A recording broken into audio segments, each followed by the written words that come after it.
तिकडे मालेगावमध्ये ठाकरेंच्या शिवसेनेला मोठा धक्का बसलेला आहे। ठाकरेंच्या शिवसेनेच्या शेकडो पदाधिकाऱ्यांनी शिवसेनेमध्ये पक्षप्रवेश केला। प्रवेश करणाऱ्यांमध्ये माजी नगरसेवकांचा देखील समावेश आहे। महत्त्वाची बातमी आपण पाहतोय, मालेगावमध्ये उद्धव ठाकरेंना मोठा धक्का बसलेला आहे, कारण उद्धव ठाकरेंच्या अनेक कार्यकर्त्यांनी पदाधिकाऱ्यांनी शिंदेंच्या शिवसेनेमध्ये पक्षप्रवेश केलेला आहे।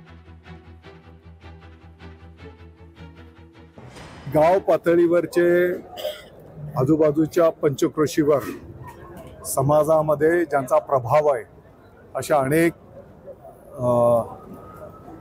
काही आमचे माजी सहकारी पण आहेत, तर त्या सर्वांनी शिवसेना पक्षावर विश्वास ठेवून, विकास कामांवर विश्वास ठेवून या ठिकाणी शिवसेनेमध्ये प्रवेश केलेला आहे। त्या सर्वांचं आम्ही स्वागत केलेलं आहे। नवीन लोकांचा प्रवेश करीत असताना जुन्या लोकांना विश्वासात घेण्यात आलेला आहे आणि जुन्या कोणत्याही पदाधिकारी नेत्यांवर अन्याय होणार नाही याची पक्ष काळजी घेईल। लोकशाही मराठी ऐका, पहा, जागरूक रहा।